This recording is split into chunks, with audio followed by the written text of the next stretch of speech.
Welcome. This is Map Marketing and I am your host, Rachel Klaver. I love helping small business owners become more confident and more capable with their marketing. So this podcast is all here to help you do just that. It's me and the help of some great guests helping you learn new skills, new strategies and ideas. Let's jump in and get started. Hello and welcome to episode 49 of Map It Marketing. I'm your host, Rachel Klaver, and today we're going to talk about one of my very favorite topics, which is sales. Now, I know a lot of business owners have a real block around sales. I used to have that too. I was raised by people, by professionals, and they didn't really have to do selling. My dad actually had a business, but he was a professional in his business, and it was kind of easy for him just to grow without having to have that sales process. And my mum was a teacher, and I did not really understand a lot about business before I began my own businesses. And I think that there's often a lot of blocks that happen when it comes to doing your marketing, but there's even more blocks that happen that come during sales. And I now love selling. So I want to talk to you a little bit about how you can get more sales from your leads when you're working around in terms of your marketing leads and getting those people closer to you and how to get them to say yes. This is based around a free webinar that I have run in the past called Get More Sales. And I'm going to walk you through some of the key components and some of the things that I have done to help. Now, if this is the first time that you've ever been part of Map It Marketing Podcast, well, welcome to the show. It's really lovely to have you here. And for those of you that are returning, welcome too. It's lovely to see you.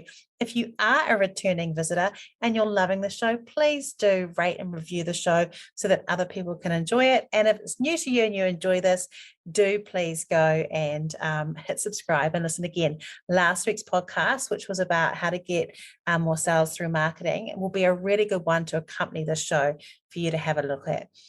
So we're going to jump in and work on the sales side. And I'm using some slides to help me just remember my path. So the little clicks, you might have heard them, was part of that.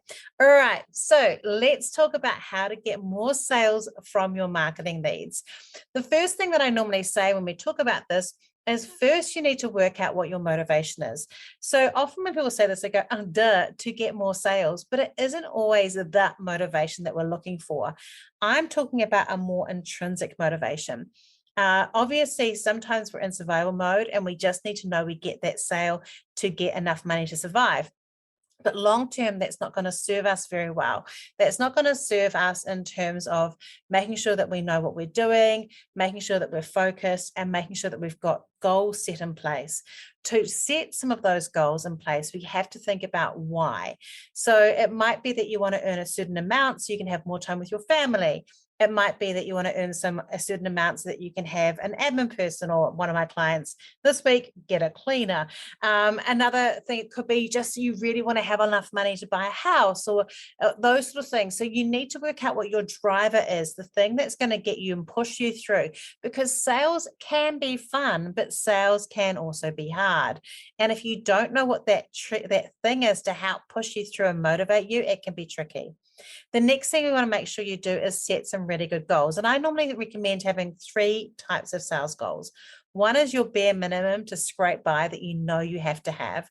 The second one is the one that you actually really want and think that's achievable, but might require a bit of a push. And the third is your aspirational goal, the thing that would be like, oh my gosh, this is almost a win lotto moment.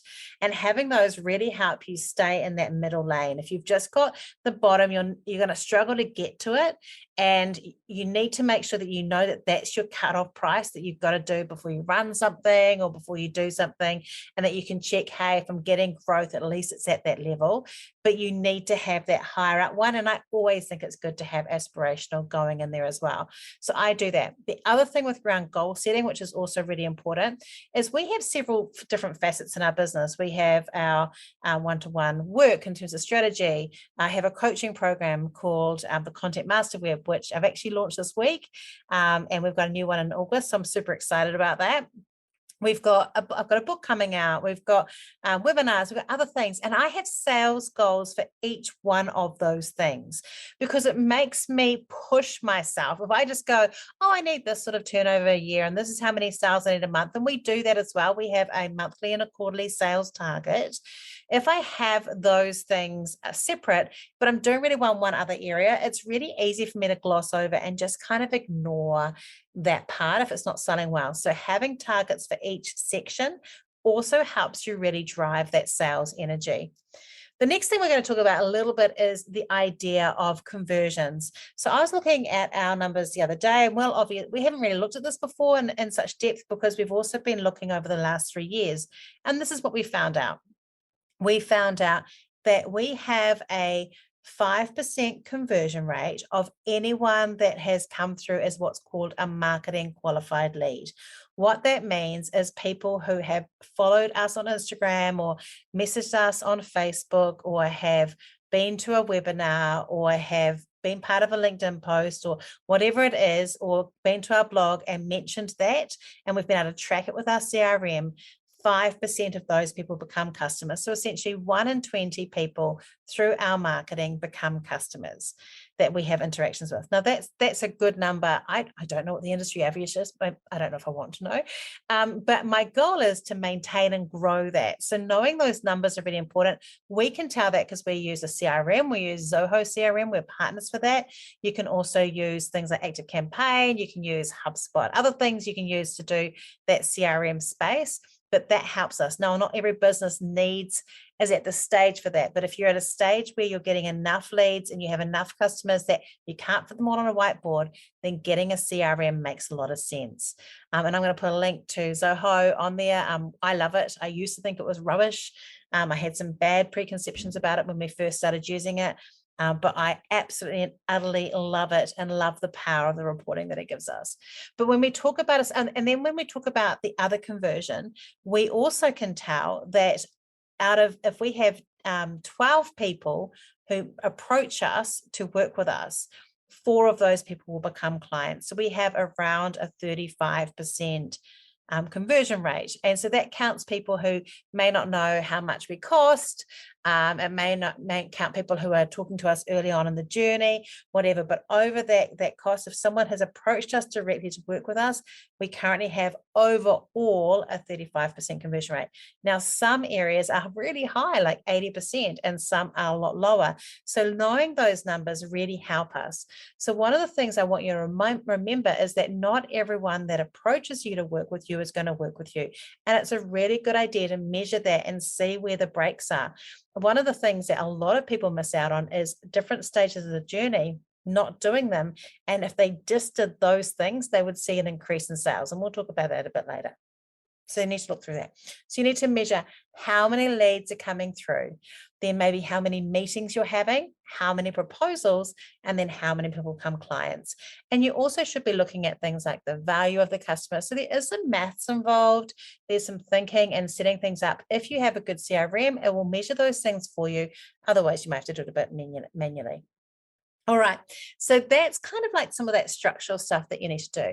When you are getting into the idea of selling, part of the problem is we need to make sure we have a good headspace. And this is so important because if you think that it's hard, it's going to feel hard. If you feel like it's pushy, you're going to come across either as totally non-pushy and then not talk about what you're doing. You're going to be awkward and uncomfortable. And if you're unconfident and awkward, unconfident and awkward, then what's going to happen is people aren't going to trust what you're selling. I really believe that this is something that I have to work on myself all the time. I'll often work with a client and they'll tell me how much they charge for something. And I'm like, wow, ballsy move. I don't know if I've got the mindset for that. Yet other people think that I'm a sales queen, in terms of what I do. And I think that there's this mindset shift that we do have to make. I do think that if you can't roll off the tongue and feel confident with the prices that you've got, and you don't believe that that's really what you're worth, it's very hard to sell them. So you really have to get a good headspace around what you sell, what you offer, and really really believe in it. I've got so many stories of times when I didn't do this with particular offers, and you can just tell when people ask, I'll mumble it, or I won't feel confident. If someone said no to it, I'll be deeply rejected. That is all part of that, getting that headspace right. We also need to look at our perception of selling. So I've got a really cool little tool that I normally get people to do if they're struggling with selling, which is to put a timer on for 5 or 10 minutes. And then I just want you to get a blank piece of paper and write down all the words that you associate with selling. And just don't block it. Just write down things that might just be successful, or it could be manipulative, or whatever those words are. And then I want you to get a highlighter or a different pen and circle all the negative ones. And then in a different color, circle all the positive ones, and see what the kind of break is. Because if your negative perception yourself around selling is that it's inherently a bad thing, or it's a grimy thing, that's going to impact you when you're in a sales meeting trying to sell, which means you need to make a shift. Now, one of the things that I did to resolve this is I had a mantra. So I don't do a lot of sales calls in person now. Everything is via Zoom, and we'll talk about that in a minute. But one of the things that I used to do when I went before sales calls is I used to really struggle with a lot of anxiety about going into an office where I didn't know the people and I had to manage it. And often these were quite cold, not very warm leads. Now our marketing brings in very, very warm leads. We've worked really hard to build a good content marketing blend to do that. But before, it used to be that I'd have to have several meetings, and it was like this long process, and it took a long time. And often I was going in quite cold to a meeting. And that's a hard thing to do. It's one of the reasons why I so focus on great content marketing, because I don't want to be focusing on that backwards and forwards and building that one-on-one rapport. I'd rather build my rapport with a larger group of people and then just build a deeper level of rapport when that person's ready, when they come to me. But I have this mantra, and this is it. It's going to be fun. It's going to be good. It's going to be easy. And I'm here to serve. And when I used to use all of that, it was so good, because that would allow me to create a feeling inside of myself of remembering that I was there to help the other person, and that it didn't have to be awful. It helped me to remember to develop rapport. It helped me to remember that it's going to be good. And no matter what was going to happen, I was going to learn from the experience and be able to take that on. And I think that that is a super awesome way to kind of set it up and deal with it. Then when you're doing that and you're working through that and you've changed your mindset, you have to be really clear on your offering. So I've done podcasts before about how you need to narrow your arrow, and I'll put that in the show notes as one of the things that you need to do and need to listen to. But you really need to narrow exactly what your offering is. If you're offering too many things, it makes it too hard. Now, I do this all the time, guys. I am not perfect at this.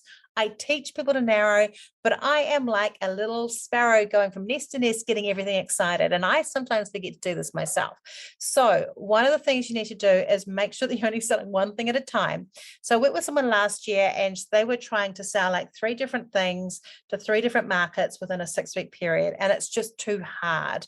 So sometimes we try to do something and realize we've created a bit of a cross for our back and made it hard.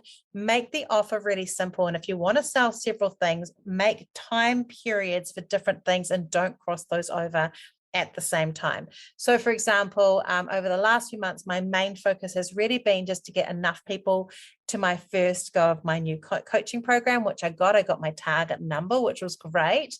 And that was really all I did. Now, I actually had some webinars and things that I ran during that time, and I shouldn't have put them in. I made a mistake because I just didn't have enough time and energy to put into marketing those, because actually it was more important for me to do the coaching program. I'm about to have my book come out, and so there's going to be a period of me promoting that book, and that's going to take a lot of time and my energy.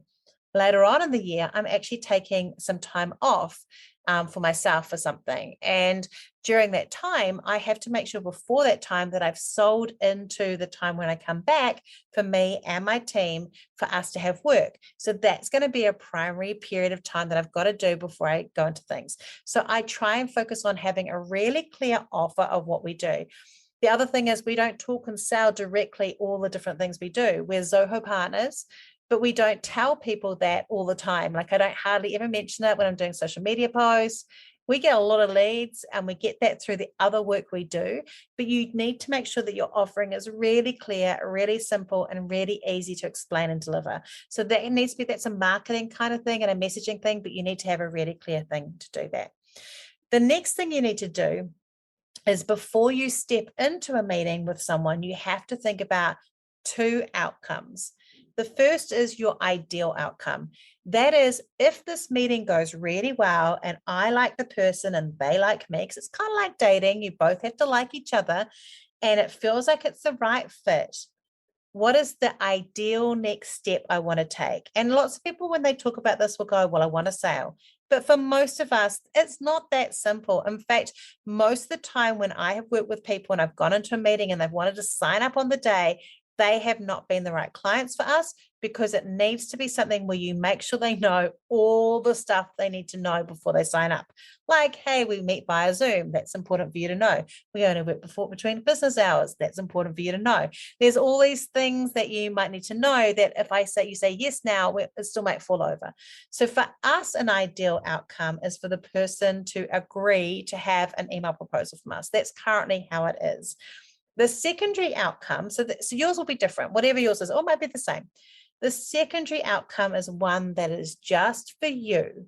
The secondary outcome is all about how you want to develop as a person. So here's some of mine, and you might not be surprised by this one. My first one that I ever used to have as a self-development one was to remember to shut up. Yep, I know, you were surprised. It's true. I used to have mine was to not talk too much during a sales meeting, because if you talk more than they do, it makes it harder for them to trust you. They want you to talk less. In fact, here's a cool little tip. I wrote a book on dating once, and one of the things I learned was that people consider the date good if they have been allowed to talk for 70% of the time and the other person's only talked for 30%. And that same criteria is the same in sales meetings. We want them to talk more and you to talk less. So that was one of mine. I've also had ones around asking questions. I have a very embarrassing story about how we tried this new offer years ago. We have coaching with our programs, and I feel very comfortable about that. But we were doing this thing and I'd never done it before. And part of my criteria was that I just had to offer it as a question during the meeting. And the first time I did it, they said, Colin, is there anything else you need to know about, do I need to know about the program or anything like that? And I said, I have this thing. Oh gosh. And then I went, oh gosh, I've mucked that up. I was going to ask you a question, but now I feel really awkward. And it just went on. It was terrible. And she was begging me at the end to tell her what I wanted to talk about. And I said, oh, look, do you want coaching with that? Kind of like, do you want fries with that? And she laughed and said, well, I would have expected you to offer that. So you didn't need to feel so self-conscious. No, I'm not interested, but, thank you for asking me. And it just, I had to get better. I had to learn to get better. And sometimes we don't know how much we need to learn to get better until we're doing those live ones. Now, just on this, here's another little tip for you. If you are seeking out like a really big client that you really want to work with, that's your ideal client. If you want to do that, go and choose some second or third tier people that you want to work with potentially too, but not as much, and go and try your sales meeting pitches and your sales meeting processes on them first. If you do it with the big fish first, you're going to freak out, you're going to ruin it and blow your chances. So do it that way instead, so you're practiced. So you have an ideal outcome and then a secondary outcome. Then what we want to do is we want to prepare for the meeting.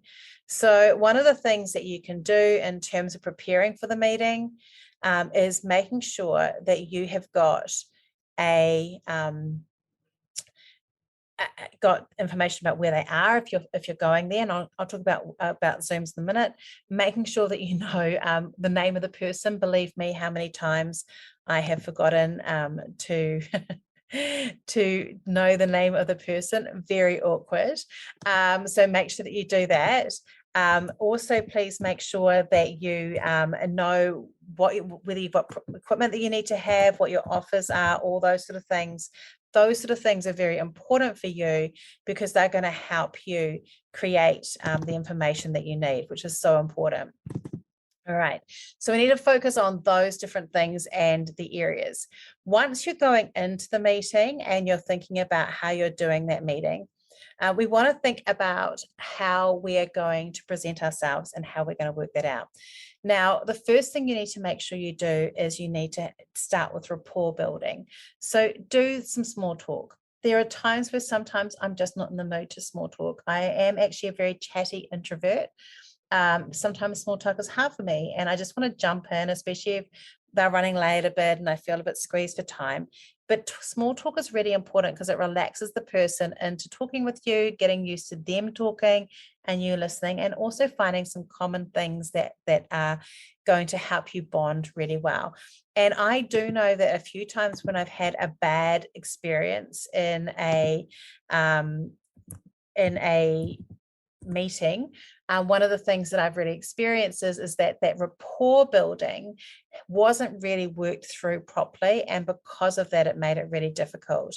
And so it is really important to really use that effectively. Otherwise, it does make it very hard to focus on. So you need to be thinking about that. Once you've got that rapport sorted, and a little tick, if it's not working really well later on, you can always come back to this. The next thing is making sure that you ask open-ended questions. So instead of things like, what time do you deliver such and such? It's like, tell me about such and such, or tell me a little. My favorite one is always, tell me a little bit about your business, or tell me why you wanted to make this time with me today, or something like that. Tell is great because it tells the person's brain, but you can use anything that's like how, what, where, why, things that open up the story. If they're giving very single 1 or 2 word answers, that means that rapport isn't quite there, but also it might be that you're asking questions that have quite a closed answer, like what's your name? And so we want to have something that's going to encourage them. We need them to talk, and your job is to listen. And you need to listen through their messages, have notes, feel free to take notes, but note down the things that you hear when they're talking around what their needs are. Because what I feel is that most of the time when people are talking during these meetings, they are actually telling you the real thing that they need to have.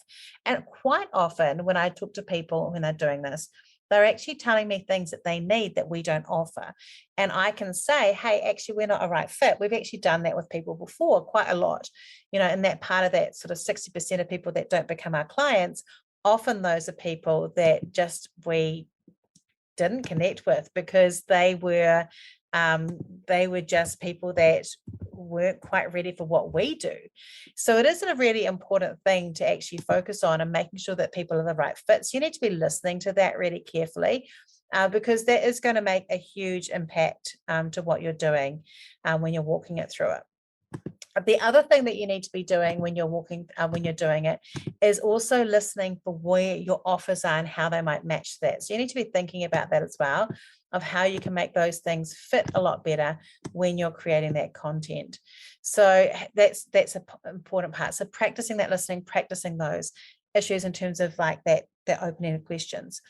Near the end, there's often opportunity where they're talking where you can ask permission then to share what you can offer in terms of what they do. And this is where we pull in the threads of the things they've said that they needed, and then how you can relate that back to what you've got. And I think that's a really important thing to do. It does take practice. You might not get it right out of the way, but that's really good. Then I always end the meeting with asking them if they'd like me to submit a proposal. Sometimes I will give a bit of a price indication. I normally do that for people who I feel might not be able to afford us, or people who may not have a real idea of how much we cost. And I'll give a price, basically a basic price indication, especially if it's something that's out of the normal. And if they go, yep, that's okay, then we will go and I'll ask them if they can have a proposal. So I use that as my ask for a sale because it's a lot better than do you want to work with us, which is quite intrusive. But there's a whole lot of different closes. You can Google best closes to use in sales processes, I think it's over 900 or something different closes. And there's really only 6 that I use over and over again. So that might be my decision doing that, or it might be, would you like to book in? I might do that for my coaching program. That's normally the sales process I do for that one, because there's already quite a lot of preemptive stuff in there. And so that's that process there. And then what's really important after that is you end the meeting with a what happens next. So I normally say, okay, so here's what's going to happen next. I'm going to do such and such and such and such. You're going to do such and such and such and such, and we're going to do this. I, you, me, or we. And so it might be, I'm going to send you a proposal within 48 hours that's detailing what we're going to be doing and how we're working together. You're going to have a read through of that proposal and see if it's a fit and come back to me. And if I haven't heard from you in a week, I will come back and check with you. Then we will together work out whether it's the next best steps. And if it's a yes, we'll book you in and be able to start working together. So this ties things up and helps bring it to a place. Now, you noticed in there that I said that if I haven't heard back within a week, I will get in contact. I do stay in contact after a meeting. And this is the one thing that business owners don't do that makes them miss out on so many sales. We get so many of our sales come from that follow-up. Follow-up is completely key. So if I can get you to do anything from today, it would be to learn this. Follow up every week. You just need to come in and say, hi, sent you the proposal last week. I'm wondering, I know it's busy. I'm wondering how you're going. I'm wondering if you want to ask any questions about it. Is there anything else you need? And you send that. And if they don't keep on replying to that, if they keep on ghosting you, then you can send one that says, hi, I send these out every week until I hear back from you. So if you don't want us to talk to you or email you anymore, that's completely fine. Just let me know and I will let my CRM know. And this actually works really well. Surprisingly, over 50% of people who have got to that stage actually sign up and become customers. I don't know why, because I kind of feel like, they probably have lost interest. I'm literally thinking they've lost interest. But it often shows that so many people need to have that regular follow-up to keep them going. That's a whole lot of different things that you can do in terms of that sales process. I actually have a really cool sales planner that I created. I've got a pad of them with like a little instructional thing on how to make them use in a sales meeting. I have used them for years. They work super, super well to help you write down all the information, to remember what questions to ask and to prepare. So I'm going to put a link to that in the show notes as well, so that you've got that information. And, I would love to hear from you about your sales process. Come along, make a comment when the podcast comes out on the post if you want to, if you've listened before, or come along to our Facebook group, Map It Marketing, which I'll put a link to, so you can come and talk about sales in the group there. And yeah, happy selling. I'm looking forward to hearing how everything goes. If you love what you heard today, be sure to hit subscribe. And if you love this episode in particular, I'd love it if you shared it on social media. Remember to tag me in so I can say thank you. Have a great week, and we'll talk soon.